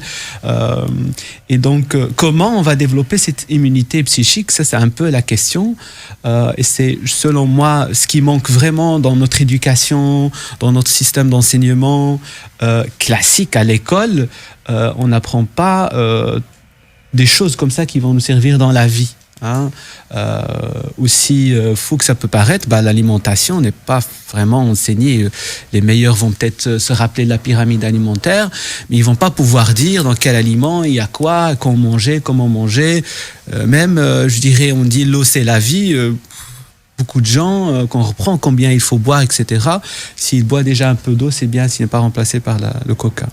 Et donc, tout ça, donc, pour revenir un peu à si les gens ont une bonne immunité psychique, étaient déjà dans une bonne hygiène de vie, santé mentale, etc., ils vont être peut-être marqués, ils vont être déstabilisés, mais ils vont vite rebondir.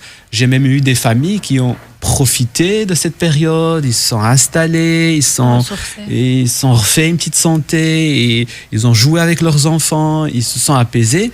Maintenant, ça dépend de la santé mentale de chacun, de l'immunité psychique de chacun.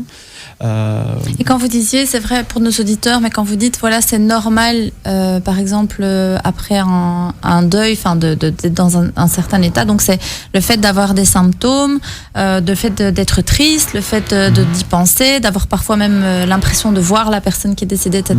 Ça fait partie du processus de deuil, et donc il faut vraiment que nos auditeurs comprennent que oui, quand on est choqué par quelque chose, notre psychisme va réagir, mais qu'il faut aussi laisser cette réaction venir, comme si on a envie de pleurer après un deuil, c'est normal, et c'est même humain, et qu'il faut pouvoir accepter nos émotions aussi, c'est un peu ça. Ouais. C'est ça. Et donc sur le contexte Covid, c'est pareil. Donc être dérangé, être stressé, avoir un peu peur du virus, se dire tiens, la peur ça sert à ça, pour se protéger, pour ne pas faire n'importe quoi, pour ne pas non plus s'exposer, pour respecter les gestes barrières, mais pas à l'excès, parce que toute une question de dosage. Si on a trop peur, cette peur-là va se transformer plutôt en quelque chose de négatif et être délétère pour le système immunitaire et physique et psychique. Le stress, inutile d'en parler. Je pense que tout le monde sait que le stress c'est pas bon pour la santé physique et psychique. Mais donc PTSD, je serais plus prudent, mais peut-être le point commun, ce qu'on retrouve un peu dans...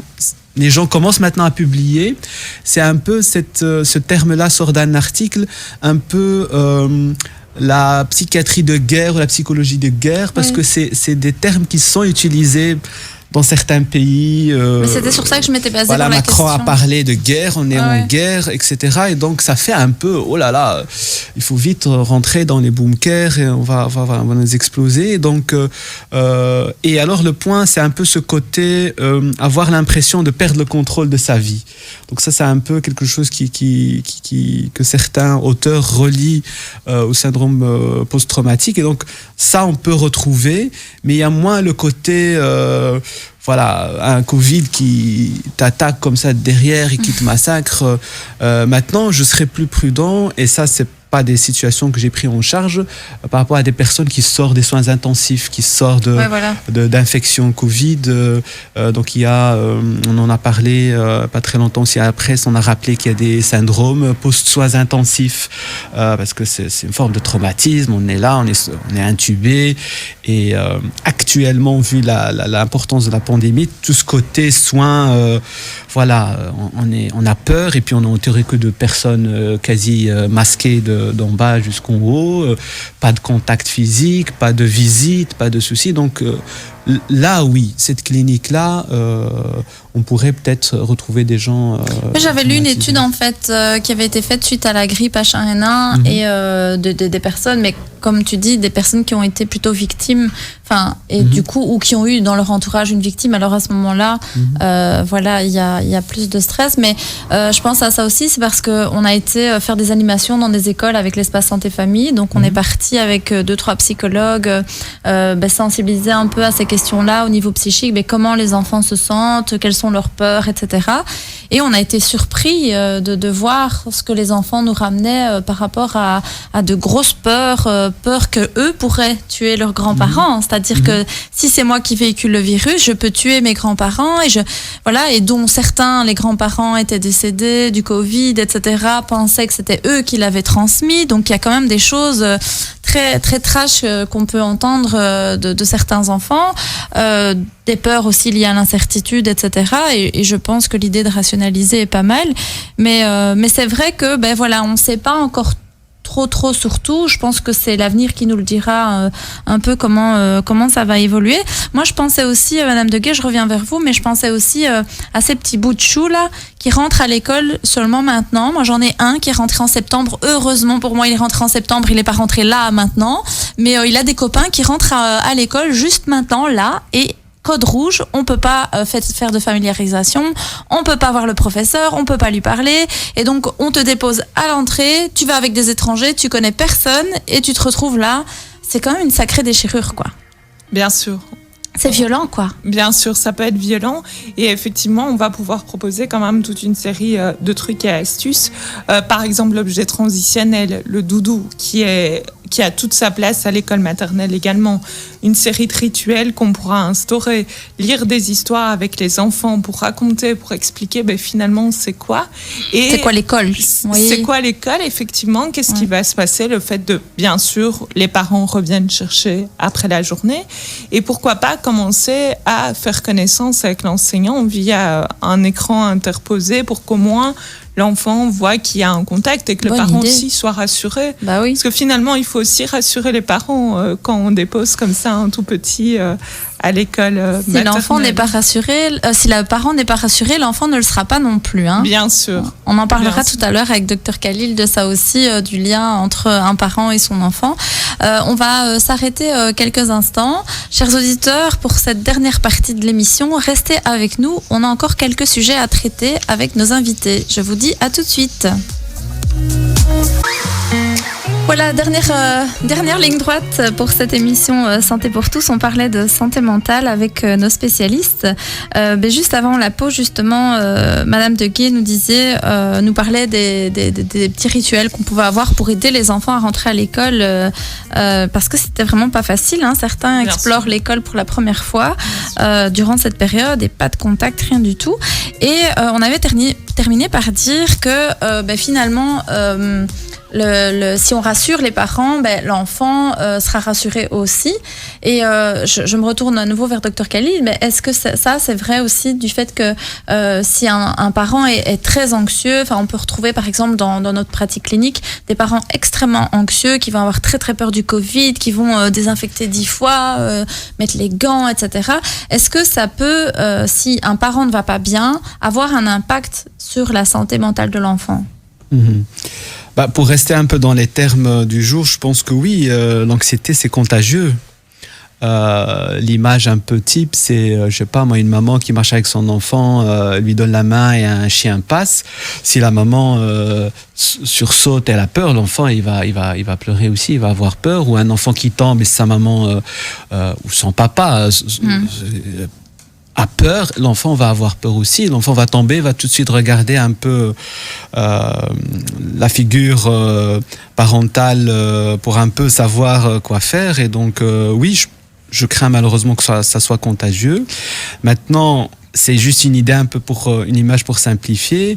Mais voilà, l'approche systémique nous donne une analyse plus complète là-dessus, sur le fait que, contrairement à ce qu'on pouvait penser avant, que l'enfant ou le malade, il est malade tout seul et qu'il doit être vu tout seul. On sait maintenant depuis des années qu'il y a tout un système à prendre en considération autour du malade, de l'enfant, du sujet, et qu'il y a des enfants qui ne font que porter un symptôme qui appartient à quelqu'un d'autre de la famille. Ce qu'on nomme un peu dans le jargon l'enfant symptôme, l'enfant porteur de symptômes, etc., etc. Donc, dans ce contexte-là, il m'arrive souvent, dans mes suivis, de plutôt à la fin de l'analyse, plutôt essayer d'organiser une aide pour la maman, ou pour le papa, ou pour le couple. C'est ça. On va soutenir les parents. Quand c'est quelque chose, on va dire, qui vient plutôt de là. Mais quand c'est quelque chose de plus dilué, plus partagé, là on va aller vers une approche thérapie familiale pour se dire, écoutez, voilà, la souffrance elle est partagée, certes c'est lui qui casse tout, mais en fait le grand ça ne va pas aussi, la sœur elle est tout le temps isolée dans sa chambre et le papa il est jamais là et la maman elle pète les plombs tout le temps, donc finalement il faut qu'on se mette tous autour d'une table et qu'on dilue un petit peu plus les choses, et là on n'a plus l'enfant qui est le malade, mais c'est toute la famille qui devient le patient. Et donc dans ce contexte-là, moi je pourrais un peu parler de communication. Maintenant, je parle souvent de contexte plurifactoriel. Il y a plusieurs facteurs parce qu'un enfant, il apprend beaucoup aussi en regardant. J'essaie aussi d'expliquer souvent ça au niveau éducatif quand les parents sèchent un peu au niveau de comment on lui a parlé. J'ai dit, montrez-lui, donnez-lui l'exemple, et vous voulez qu'il fasse moins de bruit, soyez plus calme. Vous voulez qu'il arrive de mentir en classe, peut-être il faut être honnête avec lui, arrêter de lui promettre que je vais t'acheter, voilà. Et puis ramener les choses un peu à leur vrai but.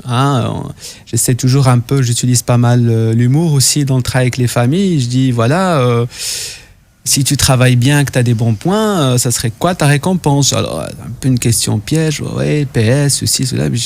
Ta récompense, c'est que tu as bien réussi, ça s'arrête là. Et souvent, on est un peu, voilà, je t'ai apporté un bon bulletin. Donc, c'est un peu comme ça qu'il y a des choses qui se transmettent. Par toutes ces petites choses du quotidien qu'on partage et qui font que voilà, un enfant il va être plus anxieux, va plus se méfier des étrangers parce que il voit qu'à la maison on n'invite jamais personne. Donc on me pose souvent la question, docteur, est-ce que c'est génétique, est-ce que c'est héréditaire? Je les regarde en disant, écoutez, je ne pense pas qu'il y ait beaucoup de recherches là-dessus. On va s'amuser à chercher les gènes qui transmettent ça ou ça. Mais ce qui est sûr et certain, c'est que c'est des choses sur lesquelles on peut travailler, qu'on peut changer, et que aussi il y a vraiment l'environnement. Je dirais l'impact de l'environnement est évident et logique. Et un peu quand je leur dis, voilà, si imaginons on est en guerre maintenant, qu'on a des bombes qui tombent sur la tête, on va pas avoir la même psychologie, les mêmes sensations que si tout va bien, qu'il fait beau, qu'on a un pays stable, etc. Donc l'environnement, c'est important et c'est dans ce contexte-là qu'il y a ces espèces de contamination ou que l'enfant absorbe.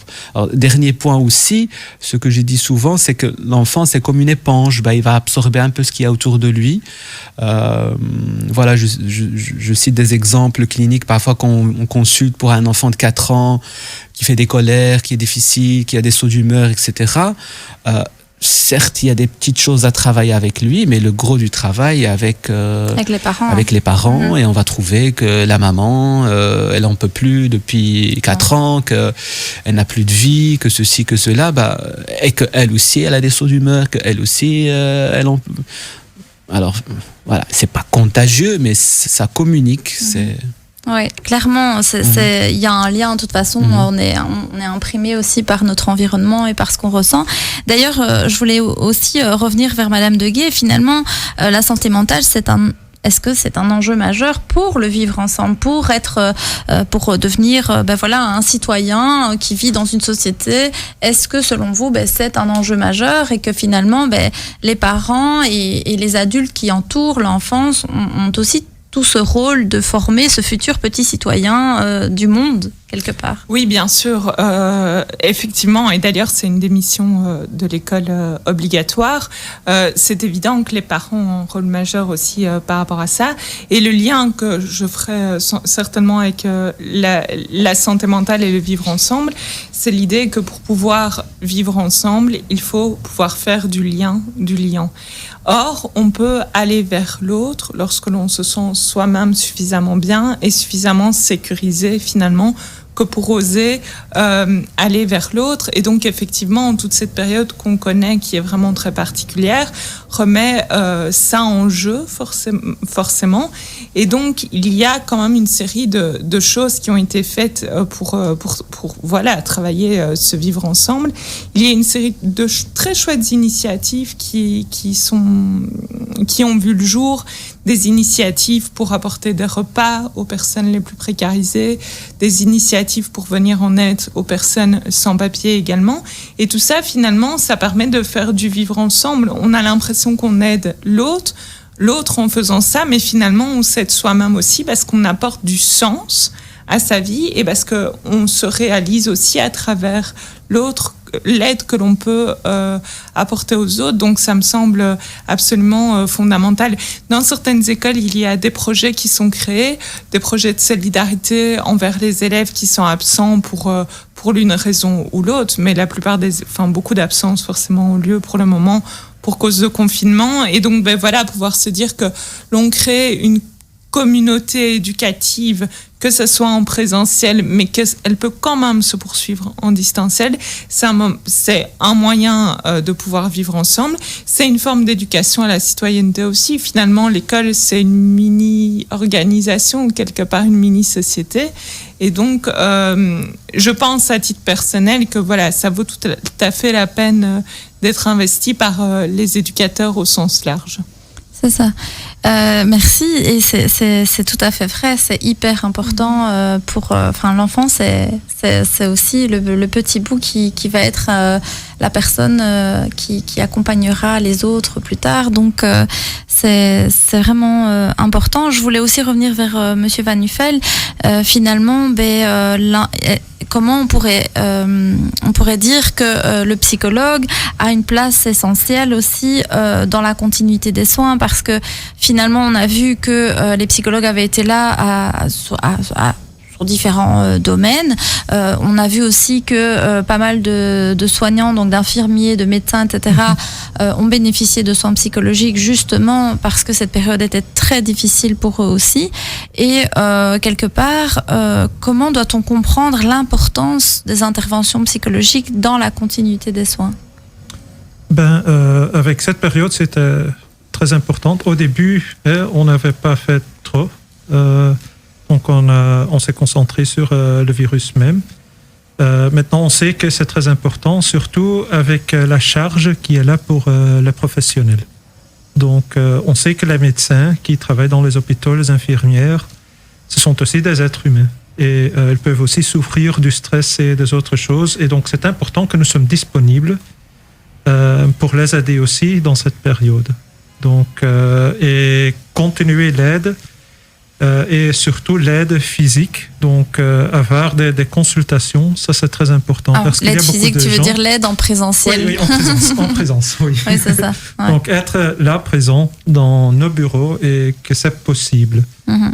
Oui, je me retournais du côté du docteur Khalil. C'est encore très tabou, hein. Vous savez, aller chez un psychologue. Enfin, moi, j'avais un collègue qui m'avait dit, si t'amènes ton gosse chez un psychiatre à 8 ans, c'est toi qui es pas normal. Enfin, voilà, c'est des choses qu'on peut entendre souvent. C'est pas normal d'amener un enfant chez un pédopsychiatre. C'est encore tellement tabou. Qu'est-ce qu'on pourrait dire aux auditeurs pour qu'ils comprennent que c'est quand même un enjeu majeur, la santé mentale, et que c'est super important? Certes, c'est peut-être tabou, mais alors on ne voit que les gens qui arrivent chez nous. Ça, c'est sûr, il y a toute une série de personnes qui ne viennent pas. Moi, je dirais ça dépend comment c'est présenté. Et donc, le gros travail de l'envoyeur arrive chez nous. Il faut dire quand même une série de personnes qui sont plutôt... ils viennent forcer parce que le réseau scolaire ne leur a pas trop laissé le choix, mais avec un peu l'étiquette que votre enfant a un problème. La santé mentale, c'est important parce que qu'est-ce qu'on va faire avec un corps qui va bien si on se sent mal? Donc ça me paraît tout à fait logique, alors que le contraire n'est pas vrai. On peut être très mal physiquement, mais si le moral est bon, on peut vraiment s'en sortir, quoi. On a beaucoup d'exemples de biographies de personnes que, je sais pas moi, qui se sont retrouvées sans pied, sans bras, etc., mais qui mentalement tenaient le coup et qui ont pu poursuivre leur vie et être heureux. Que le contraire n'est pas vrai. Donc oui, c'est pas pour rien qu'on dit que tout est dans le mental, que tout est dans le moral, parce que c'est vraiment primordial, et que le moral déteint sur le physique. Ce qui n'est pas vrai de nouveau dans l'autre sens. On peut avoir une maladie, mais elle va pas, je dirais, causer forcément une détérioration. Le mental, il peut rester bien à partir du moment où on a justement une bonne santé mentale, une bonne immunité psychique. Et ça, voilà, j'ai tenté un peu de pris par toutes ces demandes du Covid, etc. Et forcé de constater que nous tous ici, on ne peut pas aider tout le monde. Donc, on a beau faire des consultations physiques, on est limité. Et je me suis dit, il faut faire quelque chose pour un peu développer des choses qui peuvent aider n'importe où, n'importe comment. Donner des outils comme ça. Des outils c'est ça comme que vous aviez développé. Voilà, je pense, c'est ça. Et donc, je n'avais aucune volonté avant le Covid de lancer quoi que ce soit comme projet, parce qu'on était déjà assez saturé comme ça. Mais est née vraiment cette volonté de dire il faut faire quelque chose.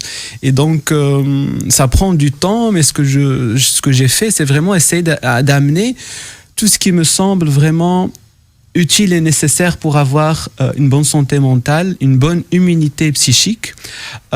Et donc, je l'ai mis symbolisé sous forme de 6 composantes qui, bien sûr, chacune peuvent avoir d'autres ramifications, mais comme ça donne une idée.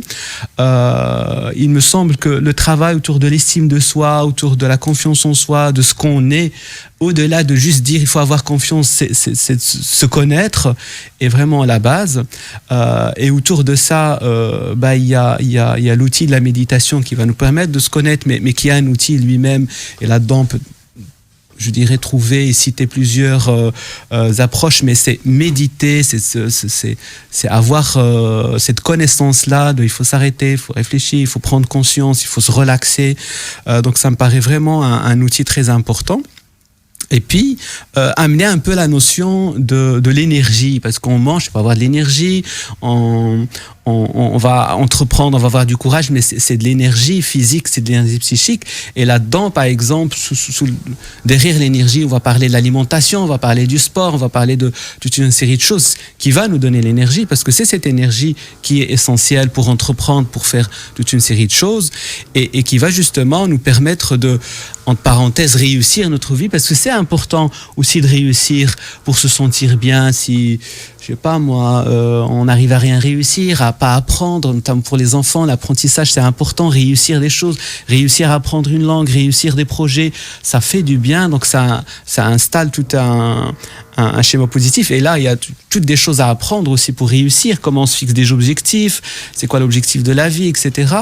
Et aussi, la communication me paraît vraiment un axe très important dans la santé mentale, l'immunité psychique. Et je dis, c'est communiquer avec soi-même et avec les autres. Là aussi, il y a plein d'approches, mais moi, je suis fort sensible à la communication donc bienveillante, non violente, etc. Mais c'est avant tout être attentif aux besoins de l'autre et un peu avoir cet outil-là de décoder que j'ai des besoins, l'autre a des besoins, comment on va communiquer autour de ça. Et enfin, il me semblait important de donner aussi des outils autour de l'organisation de la vie, parce qu'on a beau vouloir faire tout ça, mais si on veut faire ça et ça et ça et ça et qu'on ne sait pas s'organiser, on ne sait pas mettre, je dirais, en place des outils pratiques pour mettre des priorités, savoir sa semaine, comment l'organiser, mettre un rituel, on va pas. Donc c'est un petit résumé, c'est dire finalement, il faut réunir toute une série de choses, mais avant tout être dans une approche positive. Et ça, c'est vraiment quelque chose que je souhaite dire aujourd'hui pour clôturer, qu'on se décale un peu de la santé, c'est pas être malade. Hein? Il y a beaucoup de ça en médecine, on a été formé comme ça, donc la santé, c'est ne pas avoir de maladie. Mais en psychologie, on est quand même souvent dans la psychopathologie, on a étudié d'abord les maladies, et il y a eu très peu de place laissée à qu'est-ce qui marche et comment le développer. Un peu ce qu'on peut parler de psychologie positive, mais pas que. C'est vraiment se dire, ok, mais on ne va pas attendre d'avoir un problème pour aller chez le docteur. Il faut avoir de la prévention, il faut avoir une bonne immunité. L'immunité ne se travaille pas en pleine infection. C'est avant qu'on a... Voilà. Donc ça, c'est un peu le principe de se dire, ça se prépare, ça se travaille, et c'est vraiment quelque chose que j'assume. Je dis, le bonheur, le bien-être, ça se travaille. Donc il faut se mettre au travail, il faut se faire aider par des vrais professionnels, parce que ça, c'est un problème actuellement. On a les mêmes débats. Voilà, on peut vite devenir coach après un week-end. Un week-end de formation, on est coach. Ok, je suis pas contre les coachs, mais il faut que les gens soient critiques. Dis, ok, t'es coach de quoi? Comment? C'est quoi ton parcours? C'est quoi ton diplôme? Parce qu'on a mis un cadre pour la psychothérapie. Mais alors, tous ceux qui disaient, je suis coach maintenant. Oui, c'est ça. Alors, on va légaliser. Donc, chercher les professionnels, être critique, rester critique. Et voilà, j'invite en tout cas toutes les personnes comme vous, d'essayer un peu de vulgariser, d'amener au grand public des outils qu'ils peuvent assimiler. Et c'est vraiment dommage que des choses comme ça ne soient pas carrément enseignées à l'école, qu'on apprenne aux gens comment gérer les émotions, comment communiquer, etc. C'est une très bonne idée. On doit vraiment s'arrêter parce que nous avons dépassé l'heure, mais ça, c'est toujours quand on est avec des psys sur le plateau. On ne peut pas s'empêcher de parler. Donc, je remercie à tous nos experts et nos invités qui étaient là aujourd'hui. J'espère que vous reviendrez dans une prochaine émission, Inch'Allah. Avec plaisir. Et donc, je vous dis à tous à très bientôt. Samedi prochain, de toute façon, de 14 à 16h. La semaine prochaine, nous parlerons des addictions. Je vous dis bon week-end. Merci.